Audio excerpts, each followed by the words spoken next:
नमस्कार, मैं हूं अमित पालेत और वक्त है सबसे बड़े चुनावी शो आपकी बार किसकी सरकार का, जिसमें हम आपको दिखाते हैं चुनावी राज्यों की सियासी खबरें और चुनावी राज्यों के लेटेस्ट पॉलिटिकल न्यूज दिखाएं। लेकिन उससे पहले नजर डालते हैं इस वक्त की 3 हेडलाइंस पर जो हमारे चुनाव और इस शो से जुड़ी हुई है। सबसे बड़ी खबर, बीजेपी का जन विश्वास 2022 में क्या फिर से होगा पास, यानी कि आज 6 क्षेत्रों से इस यात्रा की शुरुआत की जा रही है। कौन कौन से नेता किस इलाके से हरी झंडी दिखाएंगे इस यात्रा को और इसका इंपैक्ट आने वाले चुनाव पर क्या पड़ेगा, लोगों पर इसका क्या असर होगा, इसकी पूरी डिटेल भी आपको बताएंगे। दूसरी बड़ी खबर है रायबरेली से, जहां पर आज प्रियंका गांधी महिलाओं के साथ संवाद करेंगे। प्रियंका का महिला संवाद यूपी में कितना कामयाब होगा, क्योंकि महिलाओं के लिए अलग से मैनिफेस्टो जारी कर चुकी हैं। आज वो टाउन हॉल करेंगी जहां पर वो संवाद करेंगे महिलाओं से। क्या इससे कामयाबी मिल पाएगी कांग्रेस को, यह भी बहुत बड़ी बात है, इस पर भी डिटेल से आपको बताएंगे। और तीसरी बड़ी खबर है लखनऊ से, जहां अब से थोड़ी देर बाद आईटी रेड पर आर पार, अखिलेश क्या फिर करेंगे पलटवार। आईटी रेड को लेकर जिस तरह से उनके करीबियों के ऊपर आईटी की रेड हुई है, उसके बाद कल उन्होंने बयान दिया था, उन्होंने आरोप लगाया था केंद्र सरकार पर कि वो डर गई है, इस वजह से केंद्रीय एजेंसियों का इस्तेमाल कर रही है। इसको लेकर आज क्या कहने वाले अखिलेश, इस पर भी विस्तार से हम आपको बताएंगे। लेकिन शुरुआत करते हैं इस वक्त की सबसे बड़ी चुनावी खबर से।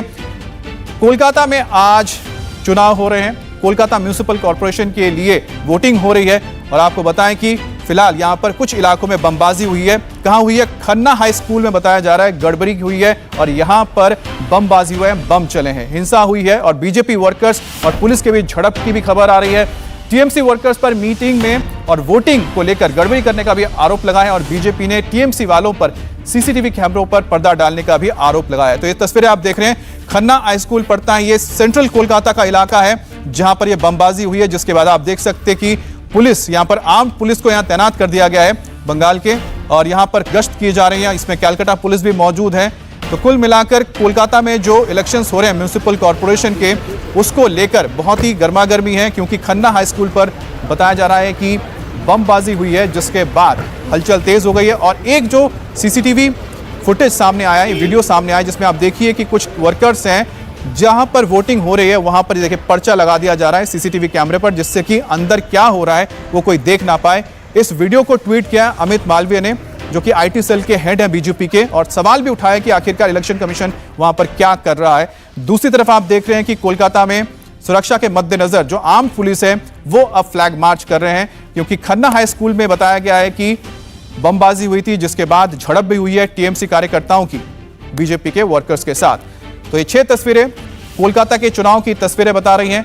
कोलकाता के जो इलेक्शंस बहुत इंपॉर्टेंट भी माने जा रहे हैं। और साथ ही आपको बता दें कि जो प्रेजेंट मेयर है फिराद हकीम, जो मिनिस्टर भी हैं, कैबिनेट मिनिस्टर भी हैं बंगाल के सरकार में, अब उनके साथ साथ ममता बनर्जी की साख का ये चुनाव है। बात करेंगे संवाददाता मनीष भट्टाचार्य से। मनीष, क्या जानकारी मिल रही है, किस तरह की घटनाएं हो रही हैं? क्योंकि खन्ना हाई स्कूल की घटना है, इसके अलावा एक सीसीटीवी फुटेज भी सामने आया जिसमें सीसीटीवी पर एक चिट लगाया जा रहा है, पर्चा लगाया जा रहा है।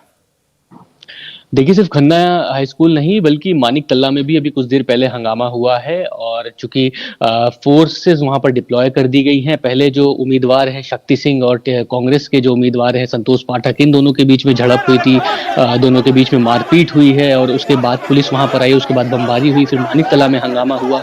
तो कुल मिलाकर हंगामेबाजी बहुत ज्यादा हो रही है। सुबह से लगभग 144 जो वार्डों में ये पूरे चुनाव हो रहे हैं और फोर्सेज वहां पर डिप्लॉय की गई है। अगर आपको याद हो तो कुछ दिन पहले प्रियंका टिब्बरवाल ने बाकायदा एक पिटीशन भी फाइल किया था कोर्ट में और ये भारी सुरक्षा की मांग भी की थी और ये कहा गया था कि बूथ रिगिंग होने की संभावना है, हंगामे होने की संभावना है, लिहाजा इस पर ध्यान देना चाहिए। और ठीक वैसा ही हुआ है। सुबह से ही जैसे ही वोट शुरू हुए हैं उसके बाद ही हंगामा शुरू हुआ, बम्बार्डमेंट देखने को मिल रहा है। मानिक तला और ये खन्ना हाई स्कूल, साथ ही साथ 65 नंबर वार्ड या कलकत्ता के साउथ कोलकाता के इलाके में भी कुछ इलाकों में छुटपुट हिंसा की खबरें आ रही है। बहरहाल अभी वहां पे जहां पे बम्बार्डमेंट हुआ है वहां पर पुलिस वहां पर पहुंच चुकी है, लोगों को हटाया गया है और फिर उस इलाके में जहां पर मतदान चल रहा है वहां पर भारी फोर्सेस डिप्लॉय किया गया। अच्छा, एक और बात जो लगातार शुभेंदु अधिकारी भी कुछ दिन पहले कह रहे थे जब वो प्रचार करने निकले थे कि बड़ी बात यह है कि क्या लोग वोट दे पाएंगे, क्योंकि बताया जा रहा है कि जैसा भवानीपुर का उन्होंने जिक्र किया कि भवानीपुर में तो बता रहे हैं कि 60% लोग वोट ही देने नहीं निकले बाहर। देखिए, ये स्थिति हमेशा से ही होती है बंगाल में। अभी चाहे लोकल इलेक्शन हो, चाहे उपचुनाव हो या मतदान हो, यहाँ पर हंगामेबाजी और हिंसा बहुत ज़्यादा होती है और यही वजह है कि पैरामिलिट्री फोर्सेस तक के वहाँ पर डिप्लॉय की जाती है। शुभेंदु अधिकारी ने इससे पहले भी उपचुनाव में भी, आपको याद हो तो भवानीपुर के चुनाव में भी कहा था कि बहुत ज़्यादा लोग घर से बाहर नहीं निकल रहे हैं, लोगों में डर का माहौल बहुत ज़्यादा है और वैसा भी हो रहा है। नगर निगम चुनाव में हमेशा से ही वहाँ पर हिंसा होती रही है और आज भी हिंसा हो रही है और बल्कि जो कैंडिडेट्स हैं वो आपस में लड़ रहे हैं। और जब अभी फिलहाल जिस जगह पर हंगामा हुआ है वहां पर दोनों कैंडिडेट्स लड़े, उनके समर्थकों में इतना ज्यादा बवाल हो गया कि वहां पर बम्बार्टमेंट किया होने लगी और जो लोग थे, जो भीड़ था वो बहुत ज्यादा उग्र हो गई। फिलहाल अब कोशिश ये की जा रही है कि लोग घरों से बाहर निकले, उनको समझाने बुझाने का प्रयास किया जा रहा है और किसी तरीके से मतदान केंद्र पर पहुंचे। जी, बहुत बहुत शुक्रिया आपका। और कोलकाता नगर निगम चुनाव में राज्य चुनाव आयोग के एक ऑर्डर पर हंगामा मच गया है। राज्य चुनाव आयोग ने सिर्फ 2 लोगों को पूरी सिक्योरिटी के साथ पोलिंग बूथ के अंदर जाने का आदेश जारी किया है और यह बात खुद गवर्नर जगदीप धनखड़ ने कही है। गवर्नर ने बताया कि उन्हें भी सिक्योरिटी के साथ पोलिंग बूथ के अंदर जाने की इजाजत नहीं है। I have instructed my security people not to go beyond this because State Election Commission late last night issued a directive that inside polling booth there will be no security people. Exception has been made with respect to 2 people. I have been officially communicated that only security of the Honorable Chief Minister Mamata Banerjee and security of Honorable Member Parliament Abhishek Banerjee can go inside the booth. The name of the governor does not appear there. As a law-abiding citizen, one who has to sustain law, I have specifically directed my security to totally comply with it. I take it as a great privilege to participate in the voting process. और election show में अगली बड़ी खबर उत्तर प्रदेश से, जहां पर आज BJP की जन विश्वास यात्रा का आगाज हो रहा है और बीजेपी यूपी के 6 क्षेत्रों में 6 यात्राओं की शुरुआत करने जा रहे हैं। एक बहुत बड़ा कैंपेन है।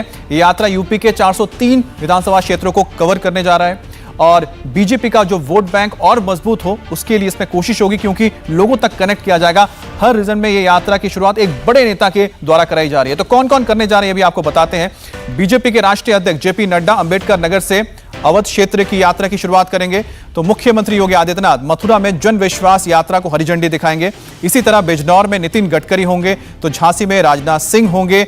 इसके साथ ही बलिया में यह जिम्मेदारी मिली है मध्य प्रदेश के मुख्यमंत्री शिवराज सिंह चौहान को और गाजीपुर से केंद्रीय मंत्री स्मृति ईरानी और अमेठी की सांसद वो इसे हरी झंडी दिखाएंगे। तो 6 रीजन, 6 बड़े नेता और 6 यात्राओं की शुरुआत। और फोकल पॉइंट क्या है? 2022 का चुनाव।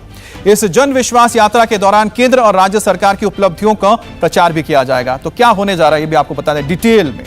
यूपी के 6 क्षेत्र इसमें आते हैं और 6 जो क्षेत्र हैं ये 403 जो सीटें होते हैं उसको कवर करेंगे, जहां से ये यात्राएं जाएंगी। 403 सीटों को कवर किया जाएगा और बीजेपी का लक्ष्य 300 प्लस है, 325 बोला जा रहा है। केंद्र और राज्य की जो बड़ी उपलब्धियां हैं वो लोगों तक पहुंचाई जाएगी। इस यात्रा के जरिए लोगों को बताया जाएगा क्या क्या योजनाएं दी गई। 2 जनवरी 2022 को इसका समापन होना है और ये सबसे महत्वपूर्ण इसलिए होता है, इसके बाद प्रधानमंत्री मोदी का एक बड़ी रैली का आयोजन किया जा रहा है और इस यात्रा के जरिए बीजेपी कोशिश करेगी वोटर्स तक अपनी बात पहुंचाने के लिए और साथ ही जो उनके कार्यकर्ता हैं उनको भी इसमें लाने की। इस यात्रा में बीजेपी यूपी के हर रीजन को कवर करेगी, अवध से लेके ब्रज तक और पूर्वांचल से लेके वेस्टर्न यूपी तक। तो किस तरह से कवरेज आप देखिए। अवध जहां से कमान संभालेंगे जगत प्रकाश नड्डा यानी जेपी नड्डा, पार्टी के अध्यक्ष हैं। उसी तरह से योगी आदित्यनाथ को ब्रज रीजन का जिम्मेदारी दी गई है। योगी आदित्यनाथ ब्रज यानी कि मथुरा से हरी झंडी दिखाएंगे यात्रा को। नितिन गडकरी हाईवे मिनिस्टर पश्चिमी उत्तर प्रदेश की जिम्मेदारी इन्हें दी गई है और इसके अलावा राजनाथ सिंह को बुंदेलखंड का इलाका दिया गया है। झांसी से आज वो रथ इसको दिखाएंगे, यात्रा को हरी झंडी दिखाएंगे। उस तरह से स्मृति ईरानी जिन्हें जायंट्स स्लॉटर कहा जाता है, जिन्होंने अमेठी में हराया था राहुल गांधी को, इनको जिम्मेदारी दी गई है पूर्वांचल की। और गाजीपुर से शुरुआत करेंगे और गोरखपुर की अगर हम बात करते हैं रीजन की तो यहां से शिवराज सिंह चौहान उनको दिया गया है। अंबेडकर नगर में जेपी नड्डा अवध क्षेत्र की यात्रा को रवाना करेंगे और अंबेडकर नगर से अयोध्या होती है, कहां से गुजरेगी? अंबेडकर नगर, अयोध्या, गोंडा, बलरामपुर, श्रावस्ती, बहराइच, लखीमपुर खीरी, सीतापुर, हरदोई, उन्नाव, रायबरेली और बाराबंकी और लखनऊ। तो ये वो क्षेत्र हैं जहां से जेपी नड्डा अंबेडकर नगर से जब हरी झंडी दिखाएंगे तो लखनऊ तक ये यात्रा जाके खत्म हो जाएगी। 2 तारीख का यहां पर तय किया गया डेट जब ये खत्म होगा। ब्रज का रूट आपको बताते हैं। ब्रज का रूट क्या है? मथुरा से शुरुआत हो रही है, अलीगढ़, हाथरस, आगरा, फिरोजाबाद, मैनपुरी, एटा, कासगंज, बदायूं, शाहजहांपुर, पीलीभीत और बरेली में इसका समापन हो रहा है इस यात्रा का। तो ये हो गया आपका पूरा ब्रज का रूट। और केंद्रीय परिवहन मंत्री नितिन गडकरी बिजनौर में पश्चिमी क्षेत्र की यात्रा को हरी झंडी दिखाएंगे। तो पश्चिमी क्षेत्र में क्या है? बिजनौर, मुजफ्फरनगर, सहारनपुर, शामली, बागपत, मेरठ, गाजियाबाद, गौतम बुद्ध नगर, बुलंदशहर, हापुड़, अमरोहा, मुरादाबाद, संभल, रामपुर, इसमें वो क्षेत्र पड़ता है जहां पर किसान आंदोलन का काफी असर देखने को मिला था। मुजफ्फरनगर, सहारनपुर, ये पूरा इलाका पड़ता है। और देश के रक्षा मंत्री और साथ ही यूपी के पूर्व सीएम राजनाथ सिंह झांसी से हरी झंडी दिखाएंगे इस यात्रा को। और झांसी से लेकर इसका रूट कहां तक जाएगा ये भी आपको हम बता रहे हैं।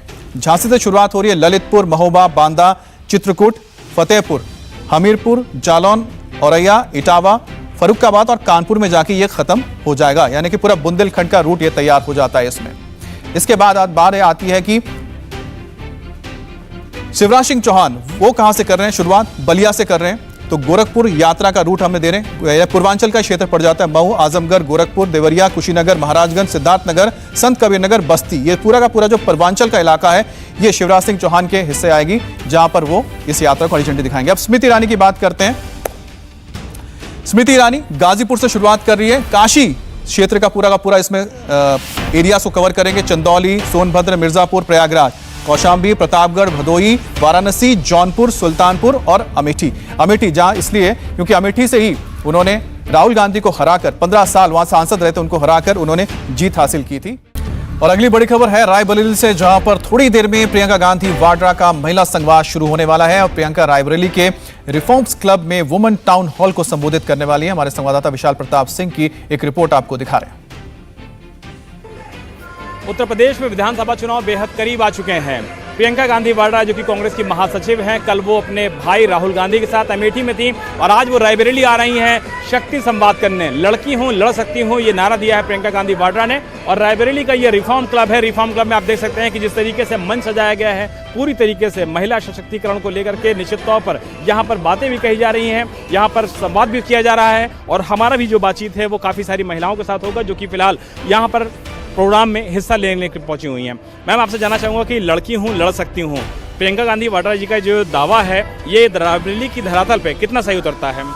देखिए, रायबरेली की धरातल पे पूरा सही उतरता है, क्योंकि चाहे उन्होंने पहले हमेशा महिलाओं को आगे बढ़े, चाहे विधायक प्रत्याशी के रूप में रहा हो, चाहे चेयरमैन के रूप में रहा हो, चाहे जिला पंचायत सदस्यों के रूप में, उन्होंने हमेशा महिलाओं को बिना आरक्षण के ही टिकट दिए और महिलाएं लड़ी और जीती है, उनका इतिहास रहा है। और मैं खुद एक महिला जिला अध्यक्ष हूँ जिन्होंने मुझे इंटरव्यू करके 3 पद विजिलेंस से लेकर महिला जिला अध्यक्ष तक बनाया। मेरे परिवार का कोई राजनीतिक इतिहास नहीं रहा है। 40% महिलाओं को उन्होंने कहा है कि इस बार टिकट देंगी, रिजर्वेशन देंगी। आप लोग तैयार हैं? बिल्कुल। अगर आपको टिकट मिलता है तो आप चुनाव लड़ना चाहेंगी? जी। आप बताइए मैम, जो प्रियंका जी ने शुरुआत की है महिलाओं को लेकर के, क्या उम्मीद नजर आती है उत्तर प्रदेश में आप लोगों को कांग्रेस को लेकर के? हमें यही लगता है कि हमारी कांग्रेस पार्टी महिलाओं को वरीयता दे रही है, जो 40% दिया है, और इससे हमारी महिलाओं में तरक्की होगा, प्रोग्रेस होगा और महिलाएं ऊपर जाएंगी। निश्चित तौर पर जो कांग्रेस की महिला कार्यकर्ता हैं जो इस कार्यक्रम में हिस्सा लेने के लिए आई हुई हैं, उनके मन में प्रियंका गांधी वाड्रा को लेकर के जबरदस्त उत्साह है। सभी इंडिया टीवी हर वक्त हर जगह डाउनलोड करने के लिए सर्च करें India TV news Google play store या ऐप स्टोर पर।